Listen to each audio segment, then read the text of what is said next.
미 받으소서. 말씀이신 그리스도님 찬미 받으소서. 주님이 말씀하신다. 나는 부활이요 생명이다. 나를 믿는 사람은 영원히 죽지 않으리라. 말씀이신 그리스도님 찬미 받으소서. 주님께서 여러분과 함께 또한 사제의 영과 함께 요한이 전한 거룩한 복음입니다. 주님 영광 받으소서. 그때에 예수님께서는 유다인들에게 내 아버지께서 여태 일하고 계시니 나도 일하는 것이다 하고 말씀하셨다. 이 때문에 유다인들은 더욱 예수님을 죽이려고 하였다. 그분께서 안식일을 어기실 뿐만 아니라 하느님을 당신 아버지라고 하시면서 당신 자신을 하느님과 대등하게 만드셨기 때문이다. 예수님께서 그들에게 말씀하셨다. 내가 진실로 진실로 너희에게 말한다. 아버지께서 하시는 것을 보지 않고서 아들이 스스로 할 수 있는 것은 하나도 없다. 그분께서 하시는 것을 아들도 그대로 할 따름이다. 아버지께서는 아들을 사랑하시어 당신께서 하시는 모든 것을 아들에게 보여주신다. 그리고 앞으로 그보다 더 큰 일을 아들에게 보여주시어 너희를 놀라게 하실 것이다. 아버지께서 죽은 이들을 일으켜 다시 살리시는 것처럼 아들도 자기가 원하는 이들을 다시 살린다. 아버지께서는 아무도 심판하지 않으시고 심판하시는 일을 모두 아들에게 넘기셨다. 모든 사람이 아버지를 공경하듯이 아버지도 공경하게 하시려는 것이다. 아들을 공경하지 않는 자는 아들을 보내신 아버지도 공경하지 않는다. 내가 진실로 너희에게 말한다. 내 말을 듣고 나를 보내신 분을 믿는 이는 영생을 얻고 심판을 받지 않는다. 그는 이미 죽음에서 생명으로 건너갔다. 내가 진실로 진실로 너희에게 말한다. 죽은 이들이 하느님 아들의 목소리를 듣고 또 그렇게 들은 이들이 살아날 때가 온다. 지금이 바로 그때다. 아버지께서 당신 안에 생명을 가지고 계신 것처럼 아들도 그 안에 생명을 가지게 해주셨기 때문이다. 아버지께서는 또 그가 사람의 아들이므로 심판을 하는 고난도 주셨다. 이 말에 놀라지 마라. 무덤 속에 있는 모든 사람이 그의 목소리를 듣는 때가 온다. 그들이 무덤에서 나와 선을 행한 이들은 부활하여 생명을 얻고 악을 저지른 자들은 부활하여 심판을 받을 것이다. 나는 아무것도 스스로 할 수가 없다. 나는 듣는 대로 심판할 따름이다. 그래서 내 심판은 올바르다. 내가 내 뜻이 아니라 나를 보내신 분의 뜻을 추구하기 때문이다. 주님의 말씀입니다. 그리스도님 찬미합니다. 평화를 빕니다. 평화를 빕니다.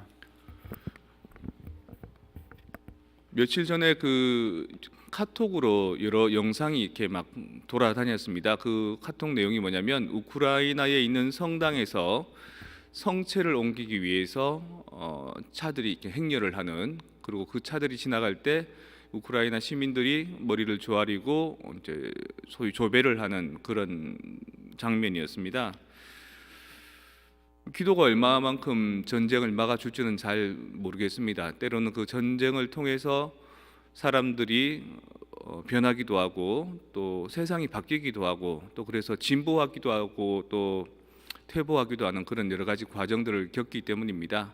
이스라엘 백성들도 전쟁 통해 유배살이를 했기 때문에 그 사람들이 진정한 신앙을 고수할 수 있었던 그런 가치도 있거든요. 그래서 기도한다고 우크라이나의 전쟁이 멈춰지지는 않겠지만 그래도 교황님께서 이 전쟁의 시기에 특별히 우리 가톨릭 교회 사람들에게 이제 호소하신 기도문이 있습니다. 이게 한 48개국의 48개국의 언어로 이제 번역이 돼서 지금 이렇게 각 교구마다 이제 독려되고 기도가 요청됩니다. 한번 제가 읽어보겠습니다.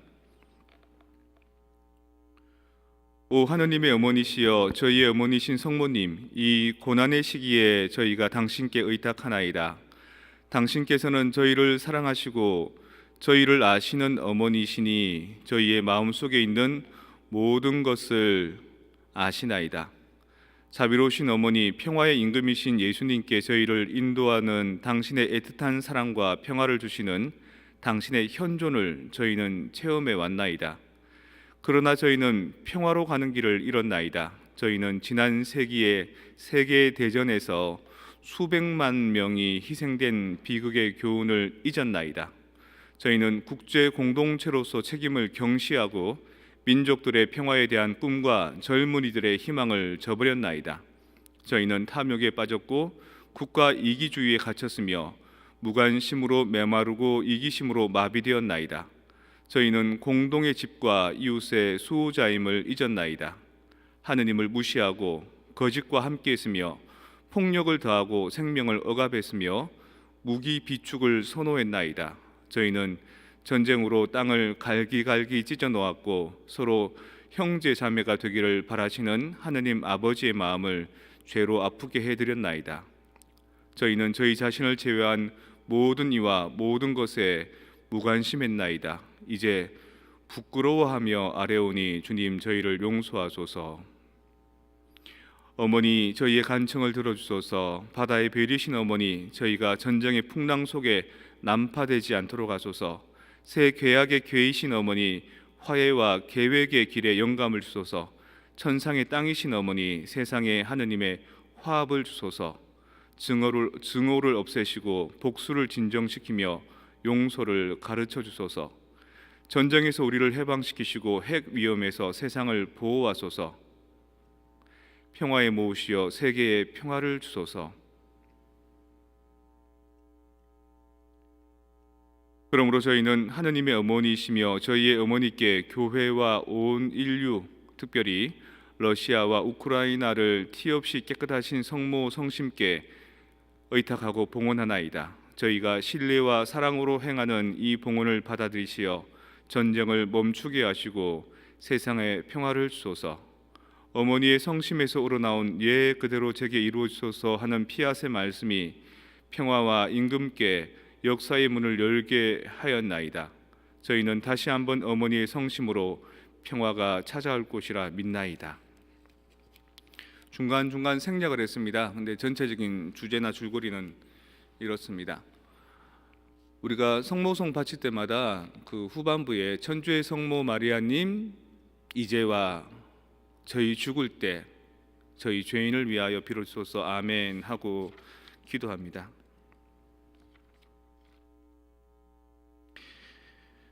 오늘 독서와 복음에서 지금 이때가 왔다 이런 말씀이 있습니다. 너희들이 신임할 때, 너희들이 힘들어할 때 내가 너희를 지켜주고 돌봐준다. 그런데 너희들은 나를 지켜준다라고 하지 않는다. 하지만 어떻게 엄마가 애미가 젖먹이를 잊을 수 있겠느냐. 애미가 젖먹이를 설령 잊어버린다 한더라도 나는 절대로 너희를 잊지 않겠다. 이런 말씀을 통해서 오늘 독서와 복음에서 말씀해 주시는 겁니다.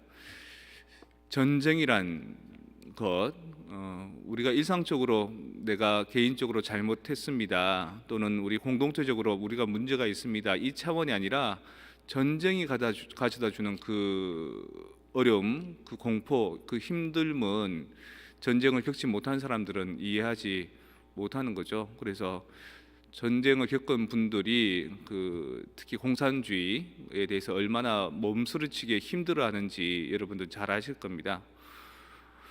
그래서 우리가 갖고 있는 그 폭력의 욕구들, 우리 안에 있는 우리 이기심의 소산들, 그리고 우리가 잘 먹고 잘 살고 우리가 부국강병하면 아무 문제 없다고 생각했는데 그게 아닌 거죠. 오히려 그 안에서도 힘의 우위에 따라서 약한 사람이 짓밟히기도 하고, 또 전쟁은 정치인들이 일으키지만 희생은 젊은이들이 희생돼야 되는 이 현실 속에 우리는 교회의 이름으로 기도하고 있는 겁니다.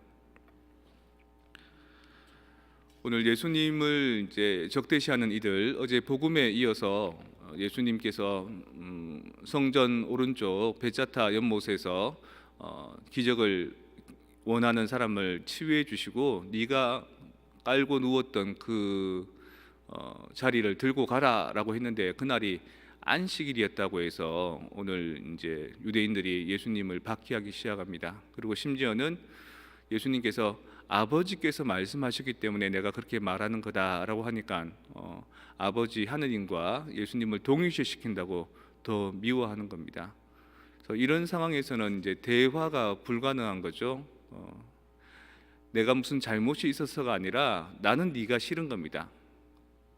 그리고 나는 너에 대해서 벌써 이렇게 판단할 수 있는 여지를 바깥에 갈로를 쳐둔 겁니다. 너에게 어떤 정당성이 있다 하더라도, 나에게 어떤 정당성이 있더라도 나는 네가 믿고 싫은 겁니다. 이게 바로 전쟁 같은 상황인 거죠. 그래서 우크라이나와 그 러시아 어떻게 보면 정책적으로 해결돼야 될 문제들인데, 이런 정책의 이면에는 무엇이 있느냐? 우리 스스로에 대한 내적 확신들, 우리 스스로에 대한 올바름들, 그것이 타인에 대해서는 올바르지 않다는 판단을 하게 되고, 그걸 통해서 다른 사람들에게 정당성을 주장하게 되고, 그래서 무리하게 그날을 침략하게 되고 또 총탄을 쏘게 되고 피를 흘리게 되고, 이런 것들을 우리는 사실 오랜 시간 동안 거쳐왔지만 다시금 그거를 버리지 못하고 반복하는 겁니다. 우크라이나 전장터에서만 피 흘리는 게 있는 게 아니라 우리도 어떻게 보면 서로 피 흘리고 있는 건 아닌지, 그리고 피 흘리는 그 이면에는 내가 옳다, 너는 그르다라는 확고한 신념이 자리 잡고 있지는 않은지, 그래서 우리가 생각하고 있는 그것, 또 우리가 신념하고 있는 그것을 놓지 않으면 이 갈등은 끊임없이 갈 수밖에 없다. 그래서 때로는 허구롭게 혹시 네가 옳을지도 모르겠다, 혹시 내가 그럴지도 모르겠다라는 생각을 한 번쯤은 가져봐야 되지 않을까. 국가적인 차원이든지 개인적인 차원이든지 공동체적인 차원이든지. 그래서 그 바깥에서 신음하고 힘들어하는 사람들을 생각해 볼 필요가 됐다. 그때가 바로 지금이다. 그리고 하느님께서는 그 피해받는 이들의 편에 서신다. 에미가 젖먹이를 어떻게 잊어먹겠느냐. 에미가 젖먹이를 잊어먹는 한이 있더라도 나는 절대 너희를 잊지 않겠다라는 그 하느님의 말씀이 신음하는 이스라엘 백성들을 에집트 땅에서 구원해 내신 거고, 또 우리로 하여금 속박받는 사람들이 풀려나게 하는 거고, 나 또한 그러한 속박 밑에서 해방되게 하는 겁니다. 내가 하느님의 은총과 자비를 받을 수 있는 선한 양떼가 되었으면 좋겠습니다.